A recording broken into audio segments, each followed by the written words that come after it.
menegangkan ya bahwa inilah hari yang sangat dinantikan oleh seluruh penggemar sepak bola Indonesia ketika Jai Isyas dan kawan-kawan akan melakoni laga krusial menghadapi Bahrain di markas lawan. Karena setelah lawan Bahrain kita akan menghadapi Cina di Qingdao. Cina kita nanti dulu satu-satu. Ya, fokus sekarang ke Bahrain. Ya, karena itu yang kita nantikan bersama. Nah, kalau bicara soal Bahrain ini, ya mereka yang berambisi untuk bisa mengalahkan Indonesia tentunya akan memainkan pemain-pemain terbaik. Pelatih Dragan Talazic sudah mengatakan bahwa mereka ingin menang. Nah, ada dua striker mereka yang berbahaya, yaitu Mehdi Abdul Jabbar dan juga Kamil Al-Aswad. Inilah dua pemain yang ditampilkan ketika melawan Jepang, tapi kemudian mereka tidak berkembang dengan baik karena pertahanan Jepang yang sangat kuat, sehingga mereka tumbang, bahkan dipermalukan oleh Jepang dengan 0-5 di kandang. Kekalahan pertama mereka di grup C setelah mereka mengalahkan Australia, dan sekarang mereka hanya satu tingkat di atas Indonesia, 3 poin. Indonesia 2 poin setelah 2 laga berakhir imbang dengan Arab dan Australia. Bagi STY, ya menurut saya, tentunya bisa belajar, bisa melihat kalau memutar lagi rekaman melawan Jepang, bagaimana cara Jepang untuk mematikan dua pemain ini, yang akhirnya menjadi frustrasi sepanjang pertandingan. Dan itu yang harus dilihat. Ya, kita punya barisan pertahanan yang bagus, yang sudah diakui oleh lawan. Jai Isyas.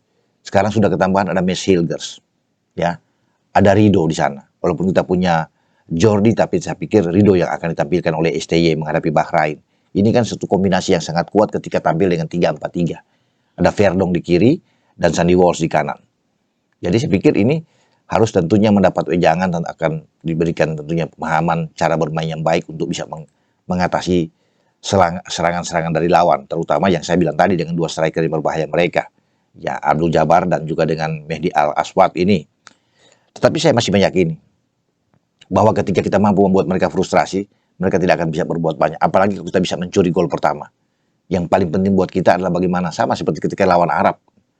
Ada suatu serangan yang baik, ya, tertata dengan bagus, direncanakan dengan baik dari Rafael kepada Witan mungkin kepada Ragnar dan diselesaikan dengan baik. Ada sempat kena deflection dengan pergerakan dari Sandy Walsh. Dan ini yang kita butuhkan melawan Bahrain. Jika kita mampu melakukan itu, dan kita bisa mencetak gol pertama, mereka akan goyah. Secara mental mereka terpukul. Dan itu akan sangat sulit. Karena ini sudah dirasakan oleh Arab. Yang sulit sekali untuk bisa menjebol gawang kita. Apalagi kita sudah kedatangan seorang Martin Paes. Kalau Martin Paes benar-benar fit, prima kondisinya, dan dimainkan, ini kan suatu keuntungan besar buat kita. Ya, semoga ini akan terjadi bahwa Paes siap 100% membela tim nasional Indonesia.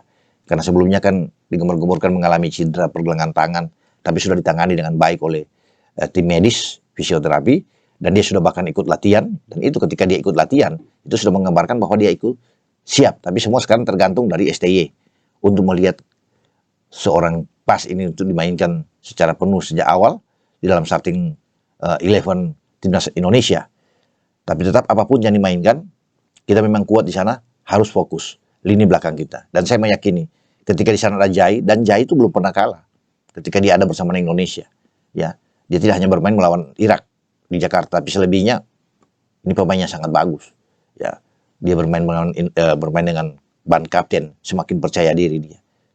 Jenderal El Capitano yang luar biasa, seorang pemimpin di jantung pertahanan. Jadi saya meyakini ketika ada Jai di sana, dengan ketambahan Mes, pertahanan kita akan sangat tangguh untuk menghadapi Bahrain. Tapi tetap harus waspada dengan dua striker tajam mereka, Al-Aswad yang ada di depan dan Abdul Jabbar ini. Di samping untuk bisa mengatasi Mubarak Al-Katal, ini pemain yang selalu bisa bergerak dengan cepat di berbagai lini. Dan ini pasti akan diikuti, salah satu mungkin akan diterapkan oleh STY bagaimana untuk bisa memarking, memendung, mempersempit ruang dari Al-Katal ini oleh salah satu di antara, kalau Ivar dimainkan lebih dulu mungkin Ivar, kalau Nathan dimainkan lebih dulu mungkin Nathannya akan menjadi tugas dia untuk terus bisa ya memberikan tekanan terhadap Al-Katal ini, karena dia menjadi motor serangan. Di samping ada Ali Madan yang saya bilang tadi dengan juga Muhammad Marton yang ada di belakang. Tapi kalau kita mampu meredam pergerakan dari Al-Katal ini, cukup baik buat kita. Sangat baik untuk bisa meminimasi serangan mereka untuk sampai ke depan, di mana Al-Aswad ada di depan dan juga dengan Abdul Jabbar.